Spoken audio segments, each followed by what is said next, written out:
It's truly what I stand by. We had big plans. They ended quick. It's a breakup of the highest magnitude. Former star teammates jawing at each other. Are you and KD on speaking terms? Nah. He knew he would never win a championship with Russell Westbrook. Regardless of what happens, it doesn't change the way I live. It doesn't change the way I think. Let me say it again, I'm here to stay.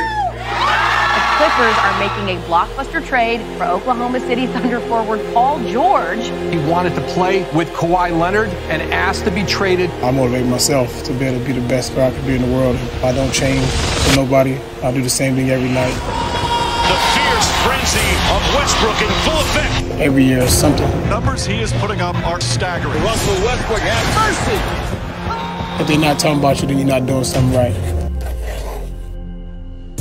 It looks like Russell Westbrook's time in OKC could be coming to an end. According to Adrian Wojnarowski, Russ and his agent have been discussing trade possibilities with Thunder GM Sam Presti. Now, both sides seem pretty motivated to make the move, hoping to make a deal sooner rather than later. All right, let's welcome in Woj. So all parties are working together here. It seems like it's a fluid situation. What's the latest on Russell Westbrook right now, Woj? The latest is that he is welcoming to the idea of Oklahoma City finding a trade that would end his 11-year tenure with the Thunder. Russell Westbrook, his agent Thad Fouché, and general manager Sam Presti, they've been together for over a decade. They've worked together, worked through a lot of things, and this will probably be the final thing they work through together. And Oklahoma City is on the market to find a trade for Westbrook, and Westbrook is behind the idea. Both sides feel as though with Paul George gone, with the team no longer in contention, with $170 million left on Westbrook's deal on a team that's headed toward a rebuild, the end has come for Westbrook and the Thunder. In your report, you mentioned Miami might be one of those teams looking at that situation, and Russ would be okay with that. Do we know of any other teams Russ is talking about, maybe any teams that he would prefer to go to?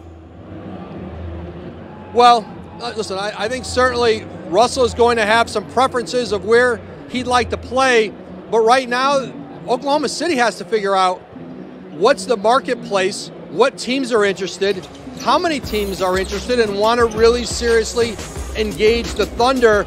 Westbrook's contract, 4 years, $170 million. He's hit that 30 years old threshold. And so it is not going to be every team in the league where this will be a fit for them. So I think before Westbrook is necessarily going to be able to furnish a list of teams that he'd like to play for, they've got to get a sense in Oklahoma City of who'd like to seriously talk about a deal, and that market is still forming. Certainly Miami is going to check in on this, and Westbrook, I'm told, feels very positive about the idea of the Heat. Another interesting twist in this free agency in this offseason. I would love to see Jimmy and Russ get together. It could be potentially fireworks on and maybe even off the court. Thanks, Woj. Thanks to Bill. All right, time to play a little tennis now. And the darling of this fourth night, 15-year-old Coco Gauff facing Jens carrying Wimbledon. As a result, I have days off. That's not a vacation. A vacation for me is when you're on the air, but I'm not on because I'm in the islands somewhere or at an undisclosed tropical location. That's a vacation.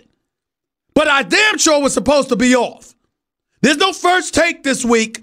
I will be doing PTI Wednesday, Thursday, and Friday. Pardon the interruption. Filling in for Mike Wilbon. I'll be hanging with my brother from another mother, the one and only Tony Kornheiser. My honor and privilege to be with my buddy for over 25 years. And oh, by the way, filling in for my buddy Mike Wilbon, and my relationship with him goes back much longer. But that's a different subject for another day. I digress. Catch me on PTI Wednesday, Thursday, Friday. Okay? So Stephen A ain't off. But I was supposed to be off today. And whether it was Will Kane, Dan Grassa, or anybody else, I had to sit up there and say, excuse me, y'all, pump the brakes. I'll see y'all can come on Tuesday. This is the first show since Kawhi Leonard pulled off a heist of epic proportions. This is the first day that I'm on the air since Kawhi Leonard has officially become the Don. It is the first day that I've been on the air since Kawhi Leonard said, the king who? You understand? The kingmaker, who that? Do y'all know what I'm about to pull off? Kawhi Leonard, and nobody saw this coming, yours truly as well. We didn't see this coming. Now, I have repeatedly stated, he ain't going back to Toronto. The Lakers are in play. But the Los Angeles Clippers had repeatedly told me in the days leading up to what ultimately transpired, there is no way in hell we're losing out on Kawhi Leonard with the Los Angeles Lakers. He will go back to Toronto or he will come to us, meaning the Clippers. He will not go to the Lakers. And I'll give you the backdrop of that story in just a second. Here's the reality. Kawhi Leonard, standing here today as a reigning champion, a reigning NBA Finals MVP. He is a two-time champion and a two-time NBA Finals MVP. This man told the Clippers, I want Paul George. You want me here to compete with LeBron James and Anthony Davis playing in the same arena? I need help. And I need you to go and to get Paul George from Oklahoma City. Don't worry about whether or not Paul George wants to come, because I already spoke to that brother. And that brother is already telling the Oklahoma City Thunder he wants out and he is willing to come to the Clippers. Y'all got to get it done. And Steve Ballmer, the richest owner in sports, actually. Steve Ballmer, president of basketball operations, Lawrence Frank, head coach Doc Rivers, former executive of the year, arguably the greatest executive in the history of basketball, the one and only Jerry West. These are the four people that were in the room with Kawhi Leonard and his mama and his uncle Dennis Robinson and an agent and some other dude. These are the people that were in the room with Kawhi. What do? They trade 4 unprotected first-round picks, a protected first-round pick, and swap 2 players. And Danilo Gallinari and Shai Gilgeous-Alexander. So it's not like Oklahoma City got hosed here. They got an awful lot for Paul George, who's going to get paid $33 million next year, who's going to get paid $35 million the year after, who's got a player option on $37.8 million in 2021-22. And if you're the Los Angeles Clippers, considering the fact that you gave up so much, guess what, ladies and gentlemen? Get the hell over it. It was a great deal. They had to do this. They had to do this.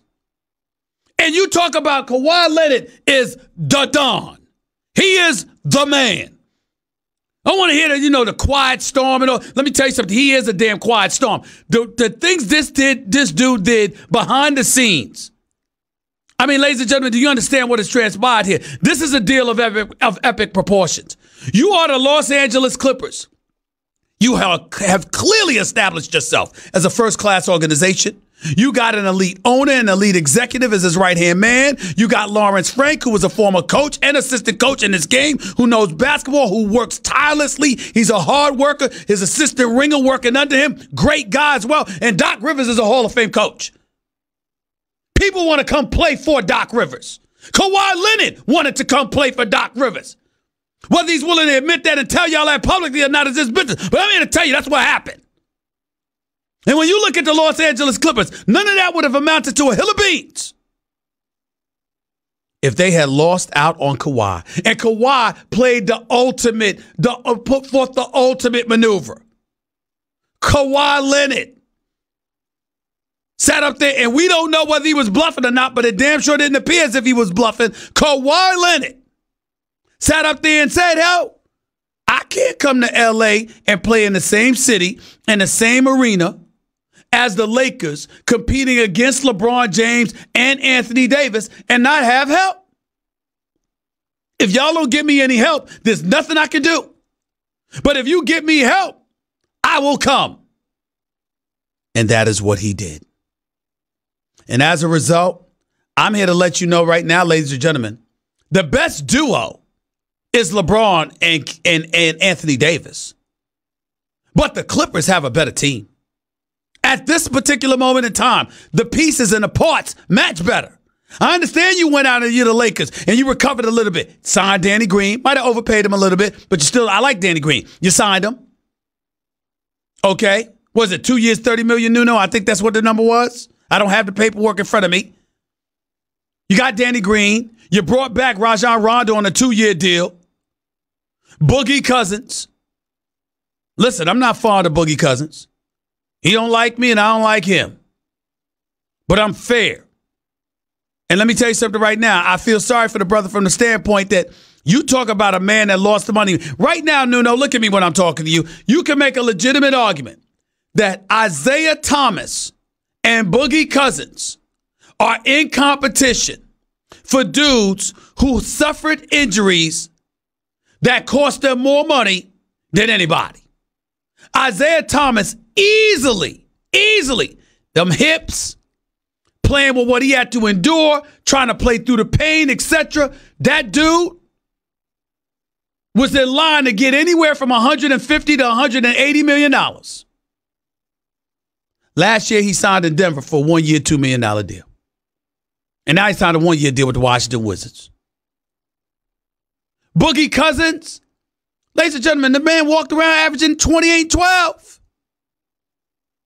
And his Achilles tear, which kept him out until last January.